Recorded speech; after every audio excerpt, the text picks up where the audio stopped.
आपण पाहत आहात रायगड टुडे न्यूज, जनमनाचा कानोसा, समाज मनाचा आरसा। नागोठणे ग्रामपंचायतीकडून प्लास्टिक पिशवी बंदची दंडात्मक कारवाई सुरूच।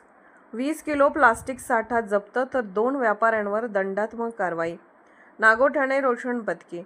मुख्यमंत्री समृद्ध पंचायत राज अभियानाअंतर्गत 100 मायक्रॉनपेक्षा कमी जाडीची प्लास्टिक पिशवी बंद करण्यात व शून्य कचरा मोहिमेस नागोठणे ग्रामपंचायतीस सहकार्य करण्याचे आवाहन काही दिवसांपूर्वी करण्यात आले होते। त्यानंतर जानेवारी महिन्यात संपूर्ण नागोठणे शहरात तपासणी करून दंडात्मक कारवाई करून प्लास्टिक साठा जप्त करण्यात आला होता व ही कारवाई पुढे सुरूच ठेवण्यात आली असून रविवार दिनांक 1 मार्च रोजी नागोठणे ग्रामपंचायत मार्फत नागोठणे ग्रामपंचायतीचे ग्रामपंचायत अधिकारी राकेश टेमघरे यांच्या नेतृत्वाखाली ग्रामपंचायत निरीक्षक प्रमोद चौगले, वरिष्ठ लेखनिक संतोष जोशी, वैभव चितळकर, रत्नदीप ताडकर यांच्या टीमने बाजारपेठ नागोठणे, कोळीवाडा परिसर, खुमाचा नाका, गांधी चौक ते ग्रामपंचायत परिसर येथे अचानक भेट देऊन दंडात्मक कारवाई करून जवळपास 20 किलोचे प्लास्टिक साठा जप्त करण्यात आला आहे।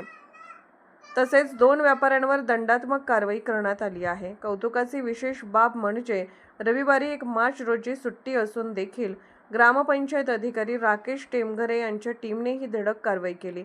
याचे विशेष कौतुक ग्रामस्थांकडून होत आहे। नुसती कारवाई न करता यावेळी सर्व टीमने सर्व ग्रामस्थांचे, ग्राहकांचे, व्यापाऱ्यांचे देखील प्लास्टिक पिशवी वापर बंद करण्याबाबत समाज प्रबोधन केले।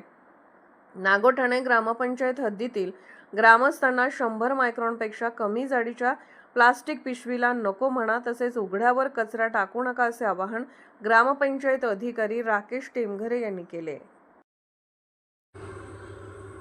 रायगड टुडे न्यूज चॅनलला लाईक करा, शेअर करा आणि सबस्क्राईब करा।